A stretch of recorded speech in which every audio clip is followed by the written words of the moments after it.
কিয়ামতে মানুষ কতটা ভয়ে ভীত হবে, কতটা পেরেশানিত হবে, সেই কথা আল্লাহ তাআলা তুলে ধরে মহান আল্লাহ রাব্বুল আলামিন বলেন, ইয়াকুলুল ইনসানু ইয়াউমাইযিন আইনাল মাফার।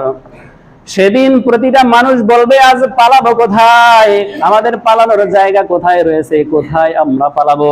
এই কিয়ামতের মাত্রা এতটাই উত্তপ্ত, এতটাই ভয়ানক, এই কিয়ামতের মাঠে তো অবস্থান করা আমাদের পক্ষে সম্ভব হচ্ছে না। আজ আমরা পালাবো কোথায়? সবাই পালাইতেই যাবে, সবাই ছুটাছুটি করবে, সবাই দৌড়াবে, ইয়া নাফসি ইয়া নাফসি বলে চিৎকার করবে আর চিৎকার করবে, আজ আমরা পালাবো কোথায়, কোথায় পালাবো। পালানোর জায়গা কি থাকবে? কই যাবে?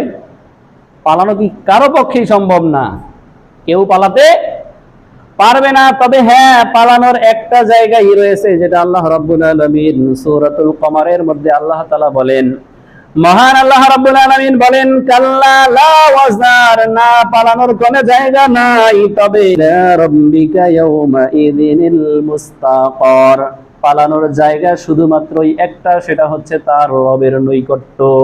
পালানোর জায়গা একটাই, আল্লাহ রাব্বুল আলামিনের নিকট আশ্রয় পাওয়া যাবে, তাছাড়া পালানোর কোনো জায়গা নাই।